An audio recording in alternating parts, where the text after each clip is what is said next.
Hello' guys, জিকে with প্ৰিপ YouTube চেনেলটোৰ জৰিয়তে আছাম পুলিচ ABUB আৰু SI পৰীক্ষাত সুবিধা হোৱাকৈ আছাম হিষ্ট্ৰী 500 MCQৰ বিষয়ে আলোচনা কৰিবলৈ আমি এটা চিৰিজ আৰম্ভ কৰিছোঁ। তাৰে আজি আমি প্ৰথম পাৰ্টটোৰ বিষয়ে আলোচনা কৰিম। আছাম হিষ্ট্ৰীৰ 500 চিলেক্টেড কুৱেশ্যনৰ আজি প্ৰথম পাৰ্টটোৰ প্ৰথম কুৱেশ্যনটো হৈছে প্ৰাগজ্যোতিষপুৰৰ প্ৰথম ৰজা কোন আছিল? ইয়াৰ শুদ্ধ উত্তৰটো হৈছে মহীৰংগ দানৱ। তেওঁ কিৰাত বংশৰ ৰজা আছিল। এই চিৰিজৰ দ্বিতীয়টো প্ৰশ্নটো হৈছে ৰামায়ণ আৰু মহাভাৰত অনুসৰি অসমৰ পুৰণি নামটো কি আছিল? ইয়াৰ শুদ্ধ উত্তৰটো হৈছে প্ৰাগজ্যোতিষপুৰ। আজিৰ তৃতীয় প্ৰশ্নটো হৈছে নৰকাসুৰে কোনটো বংশ প্ৰতিষ্ঠা কৰিছিল? ইয়াৰ শুদ্ধ উত্তৰটো হৈছে ভৌম বংশ। আজিৰ পৰৱৰ্তী প্ৰশ্নটো হৈছে নৰকাসুৰৰ মাকৰ নামটো কি আছিল? ইয়াৰ শুদ্ধ উত্তৰটো হৈছে ধৰিত্ৰী। আজিৰ পৰৱৰ্তী প্ৰশ্নটো হৈছে কোনখন পুৰাণ অনুসৰি কামাখ্যা মন্দিৰ কামৰূপৰ কেন্দ্ৰত অৱস্থিত বুলি কোৱা হৈছে? ইয়াৰ শুদ্ধ উত্তৰটো হৈছে কালিকা পুৰাণ। আমাৰ আজি পৰৱৰ্তী প্ৰশ্নটো হৈছে নৰকাসুৰৰ সেনাপতিৰ নাম কি আছিল? ইয়াৰ শুদ্ধ উত্তৰটো হৈছে মুৰা। আমাৰ আজি চিৰিজৰ পৰৱৰ্তী প্ৰশ্নটো হৈছে মহাভাৰতৰ যুদ্ধত অংশগ্ৰহণ কৰা কামৰূপৰ ৰজাজনৰ নামটো কি আছিল? শুদ্ধ উত্তৰটো হৈছে ভগদত্ত।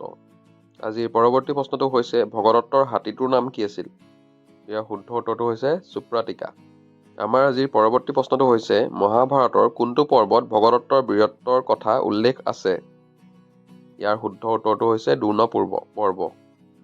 এই চিৰিজৰ পৰৱৰ্তী প্ৰশ্নটো হৈছে গুৱাহাটীৰ দীঘলী পুখুৰীৰ লগত জড়িত ৰজাজনৰ নাম কি? ইয়াৰ শুদ্ধ উত্তৰটো হৈছে ভগদত্ত। আজিৰ পৰৱৰ্তী প্ৰশ্নটো হৈছে কুৰুক্ষেত্ৰৰ যুদ্ধত ভগদত্তক কোনে হত্যা কৰিছিল? ইয়াৰ শুদ্ধ উত্তৰটো হৈছে অৰ্জুন। আজিৰ পৰৱৰ্তী প্ৰশ্নটো হৈছে ৰুক্মিণী কোন ৰাজ্যৰ ৰাজকুমাৰী আছিল? ইয়াৰ শুদ্ধ উত্তৰটো হৈছে বিদৰ্ভ বা কুণ্ডিল ৰাজ্যৰ। কালত বিদৰ্ভৰ ৰজা কোন আছিল? ইয়াৰ শুদ্ধ উত্তৰটো হৈছে ভীষ্মক।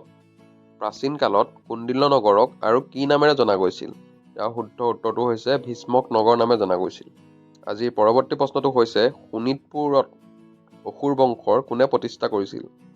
ইয়াৰ শুদ্ধ উত্তৰটো হৈছে শোণিতপুৰত অসুৰ বংশৰ প্ৰতিষ্ঠা কৰিছিল মৰীচিয়ে। আজিৰ পৰৱৰ্তী প্ৰশ্নটো হৈছে মধ্য অসমত নৰকাসুৰৰ সমসাময়িক ৰজা কোন আছিল? ইয়াৰ শুদ্ধ উত্তৰটো হৈছে বাণৰজা। বাণৰজাৰ বাপেকৰ নাম কি আছিল? ইয়াৰ শুদ্ধ উত্তৰটো হৈছে বালি। ঊষা আৰু অনিৰুদ্ধৰ গোপনীয় বিবাহক কি নামেৰে জনা যায়? ইয়াৰ শুদ্ধ উত্তৰটো হৈছে গন্ধৰ্ব বিবাহ। আজিৰ পৰৱৰ্তী প্ৰশ্নটো হৈছে নাগশংকৰ মন্দিৰ কোনে নিৰ্মাণ কৰিছিল? নাগশংকৰ মন্দিৰ বাণৰজাই নিৰ্মাণ কৰিছিল। প্ৰাচীন চহৰ বেংমৰাক বৰ্তমান কি নামেৰে জনা যায়? ইয়াৰ শুদ্ধ উত্তৰটো হৈছে তিনিচুকীয়া। প্ৰাচীন প্ৰাগজ্যোতিষপুৰৰ শক্তিশালী ৰজা কোন আছিল? ইয়াৰ শুদ্ধ উত্তৰটো হৈছে নৰকাসুৰ। আজিৰ পৰৱৰ্তী প্ৰশ্নটো হৈছে প্ৰাচীন অসমত যুদ্ধৰ প্ৰধান অস্ত্ৰ কি আছিল? ইয়াৰ শুদ্ধ উত্তৰটো হৈছে পৰশু।